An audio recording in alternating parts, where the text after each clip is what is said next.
قارون کا خزانہ اور اس کا انجام۔ السلام علیکم دوستو، شروع کرتے ہیں اللہ کے نام سے۔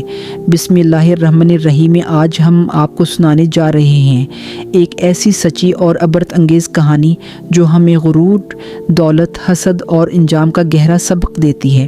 زمانہ تھا موسیٰ کا۔ بنی اسرائیل کے لوگ مصر سے نکل کر آزاد ہو چکے تھے۔ اسی قوم میں ایک شخص رہتا تھا، قارون موسیٰ کا چچا زاد بھائی تھا۔ وہ خوبصورت، سمجھدار اور علم والا انسان تھا۔ اللہ نے اسے تورات کا علم دیا تھا اور وہ اپنی قوم میں عزت والا سمجھا جاتا تھا۔ شروع میں وہ نیک اور عبادت گزار تھا، مگر جب اللہ نے اس پر دولت کے دروازے کھول دیے تو اس کے دل میں غرور، تکبر اور حسد پیدا ہو گیا۔ اللہ تعالی نے قارون کو اتنی دولت دی تھی کہ صرف خزانوں کی چابیاں ہی طاقتور آدمیوں کی ایک جماعت مشکل سے اٹھا سکتی تھی۔ اس کے گھر میں سونے کے برتن، چمکتے جواہرات، ریشمی لباس اور غلاموں کے لشکر تھے۔ جب وہ باہر نکلتا تو زمین بھی اس کے قدموں کے نیچے چمکتی معلوم ہوتی۔ لوگ اس کی دولت دیکھ کر حیران رہ جاتے۔ قوم کے نیک لوگ اسے نصیحت کرتے، اے قارون، غرور نہ کر، اللہ اترانے والوں کو پسند نہیں کرتا۔ اللہ نے جو تجھے دیا ہے اسے نیکی کے راستے میں لگا، آخرت کی تیاری کر اور زمین میں فساد نہ پھیلا۔ مگر قارون ہنستا اور کہتا، یہ سب میں نے اپنے علم سے حاصل کیا ہے، یہ میری محنت کا نتیجہ ہے، اللہ کا کرم نہیں۔ دولت کے نشے میں وہ اپنے رب کو بھول گیا اور سمجھنے لگا کہ دنیا میں اس سے بڑا کوئی نہیں۔ ایک دن اس نے اپنی شان دکھانے کا ارادہ کیا۔ خادموں کو حکم دیا کہ بہترین کپڑے، سونے کے ہار اور چمکتے لباس تیار کرو۔ پھر وہ ایک بڑے جلوس کے ساتھ قوم کے سامنے آیا۔ سورج چمک رہا تھا اور اس کے لباس کی چمک سورج سے زیادہ تیز تھی۔ لوگوں میں سرگوشیاں ہونے لگیں، کاش ہمیں بھی ایسی دولت مل جائے جیسی قارون کو ملی ہے۔ مگر ایمان والے بولے، افسوس، اللہ کا ثواب اس سے بہتر ہے، مگر وہ صبر کرنے والوں کے لیے ہے۔ موسیٰ قوم کو سمجھاتے رہتے، لیکن قارون کے دل میں ایک ہی بات تھی، لوگ موسیٰ کی بات کیوں مانتے ہیں؟ میں ان سے زیادہ مالدار ہوں، پھر لوگ ان کی بات کیوں مانتے ہیں؟ یہی حسد آہستہ آہستہ دشمنی میں بدل گیا۔ قارون نے فیصلہ کیا کہ وہ موسیٰ کو رسوا کرے بائے۔ ایک رات قارون نے اپنے خاص خادموں کو بلایا۔ محل کے حال میں روشنی پھیلی تھی، قالینوں پر سونا بکھرا تھا اور اس کے چہرے پر غرور کی جھلک تھی۔ اس نے کہا، میں موسیٰ کی عزت خاک میں ملانا چاہتا ہوں۔ کوئی ایسی ترکیب سوچو کہ لوگ ان پر شک کریں، انہیں گناہ گار سمجھیں۔ ایک خادم نے آہستہ سے کہا، اے سردار، اگر کوئی عورت کھڑی ہو کر کہہ دے کہ موسیٰ نے اس کے ساتھ برا سلوک کیا ہے تو لوگ فوراً یقین کر لیں گے۔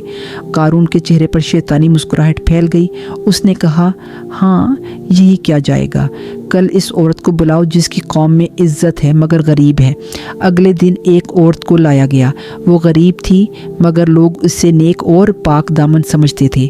قارون نے اس کے سامنے سونے کے ڈھیر لگا دیے اور بولا، یہ سب تمہارے ہیں، بس کل مجمع میں جب موسیٰ واز دیں تو تم اٹھ کر کہنا کہ موسیٰ نے میرے ساتھ ظلم کیا ہے۔ اور چونک اٹھی۔ اس نے کہا، کیا تم پاگل ہو گئے ہو؟ وہ تو اللہ کے نبی ہیں، میں جھوٹ کیسے بولوں؟ قارون نے ہنس کر کہا، یہ جھوٹ نہیں، یہ تمہارے فائدے کی بات ہے۔ اتنا سونا، اتنا مال، زندگی بھر کسی چیز کی کمی نہیں رہے گی۔ عورت نے سونے کے ڈھیر کو دیکھا، اپنے خالی گھر، اپنے بھوکے بچوں کو یاد کیا۔ اس کا دل ڈگمگا گیا۔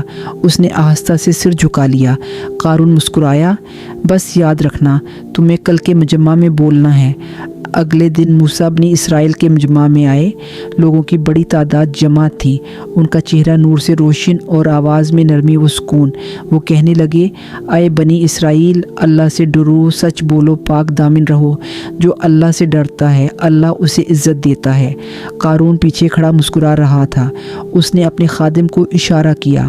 وہ عورت کھڑی ہوئی اور مجمع میں خاموشی چھا گئی۔ موسیٰ نے نرمی سے پوچھا، اے عورت، کیا بات ہے؟ عورت کے ہونٹ کانپنے لگے، آنکھوں میں آنسو آ گئے۔ اس نے قارون کو دیکھا جو پیچھے اشارہ کر رہا تھا۔ پھر اس نے آسمان کی طرف دیکھا اور بلند آواز میں بولی، موسیٰ پاک ہیں، انہوں نے کبھی ظلم نہیں کیا۔ مجھے قارون نے پیسے دے کر جھوٹ بولنے کو کہا تھا۔ یہ سن کر مجمع میں سناٹا چھا گیا۔ سب لوگ کانپ اٹھے۔ قارون کا رنگ زرد پڑ گیا، اس کے پاؤں لرزنے لگے۔ موسیٰ نے آسمان کی طرف ہاتھ اٹھائے اور فرمایا، اے میرے رب، تو بہتر جانتا ہے کس نے تیرے نبی پر جھوٹ بولا ہے، اس کے ساتھ وہی کر جو ظالموں کے ساتھ کرتا ہے۔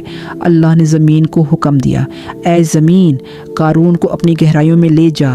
زمین ہلنے لگی، قارون چیخنے لگا، موسیٰ مجھے معاف کر دو، میں توبہ کرتا ہوں۔ مگر موسیٰ نے فرمایا، اب بہت دیر ہو چکی ہے۔ زمین نے اسے اور اس کے محلات کو اپنے اندر کھینچ لیا، پہلے پاؤں، پھر جسم، پھر خزانے، سب کچھ مٹی میں دفن ہو گیا۔ اگلی صبح لوگ کہنے لگے، کل تک ہم کہتے تھے کاش ہمیں بھی قارون جیسی دولت ملے۔ آج ہمیں سمجھ آیا کہ اللہ جسے چاہے عزت دے اور جسے چاہے چھین لے۔ اگر اللہ ہم پر رحم نہ کرتا تو ہم بھی زمین میں دھنسا دیے جاتے۔